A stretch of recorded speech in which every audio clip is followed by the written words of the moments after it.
किसान वीरों, इस समय हमारी धान की फसल 50, 55 या 60 दिन के आसपास की हो गई है। और इस समय हमें पहली स्प्रे कौन सी करनी चाहिए, कौन सा कीटनाशक का स्प्रे करना चाहिए, कौन से फंगीसाइड का स्प्रे करना चाहिए और कौन सा ऐसा एंटीबायोटिक ले सकते हैं जिससे आने वाले समय में हमारी धान की फसल में कोई भी बीमारी देखने को ना मिले और ना ही कीटों का अटैक देखने को मिले और हम अपनी धान की फसल से एक बम्पर पैदावार ले सकें। क्योंकि भाई इस समय जो सबसे ज़्यादा अटैक देखने को मिलता है वो है पत्ता लपेट और तनाछेदक का। सो इसकी रोकथाम के लिए हमें लेना है कोई भी एक बढ़िया सा कीटनाशक। कीटनाशक में आप ले सकते हो जैसे कि कोराजिन हो गया, बायर लेसेंटा हो गया, या फिर जो सजेंटा का इंसिपियो आता है, या और भी बहुत सारे अच्छे अच्छे एडवांस टेक्निकल मार्केट में आते हैं। आप अपने हिसाब से कोई भी कीटनाशक ले सकते हो।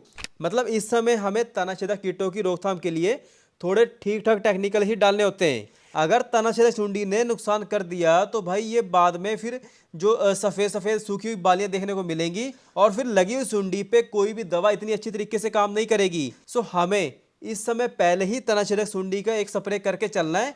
तनाछेदक लगने के बाद फिर ये सुंडी कंट्रोल नहीं होगी और फिर काफ़ी ज़्यादा नुकसान देखने को मिलेगा। सो इसलिए हमें तनाछेदक सुंडी का एक स्प्रे करके चलना है। और इसके अलावा बात करें कि हमें इस समय कौन सा पहला फंगीसाइड और एंटीबायोटिक डालना चाहिए और क्यों डालना चाहिए, तो किसान वीरों इस समय सबसे पहले हमारे खेतों में अटैक होता है शीत ब्लाइट और बैक्टीरियल लीफ ब्लाइट। उसके बाद फिर लीफ ब्लास्ट हो गया, कॉलर ब्लास्ट हो गया, नॉड ब्लास्ट हो गया। ये सब रोग देखने को मिलते हैं। क्योंकि भाई होता क्या है कि अगर इनमें से कोई भी एक रोग हमारी फसलों में अटैक करता है तो भाई फिर ये धान की जो बालियां होती हैं इनमें फोक बहुत ज़्यादा देखने को मिलेगी और पैदावार पर बहुत बुरा असर देखने को मिलेगा। सो इन सब बीमारियों की रोकथाम के लिए हमें इस समय मतलब बालियां निकलने से पहले ऐसे कौन से बेस्ट फंगीसाइड का स्प्रे करना चाहिए। सो भाई जो बासमती धान की फसल है या फिर इस समय लंबी अवधि वाली धान की फसल है, इसमें थोड़े ठीक ठाक फंगीसाइड ही डालने चाहिए। क्योंकि भाई जो बासमती धान की फसल होती है ये बहुत ज़्यादा सेंसिटिव फसल होती है।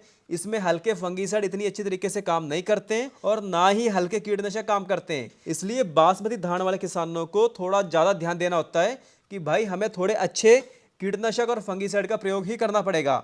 सो अब बात करें कि भाई धान की फसल में बेस्ट फंगीसाइड हमें कौन से लेने, तो भाई इसके लिए सबसे पहले आप ले सकते हो 200 ml पर एकड़ अजॉक्सिस्ट्रोबिन प्लस डाइफेनाकनाजोल या फिर 250 ml पर एकड़ अजॉक्सिस्ट्रोबिन प्लस टेबुकोनाजोल, या फिर आप 150 ml पर एकड़ के हिसाब से थाइफ्लूजामाइड, या और भी नए नए टेक्निकल मार्केट में आ गए हैं जो शीत ब्लाइट के लिए बहुत ही बेहतरीन काम करते हैं।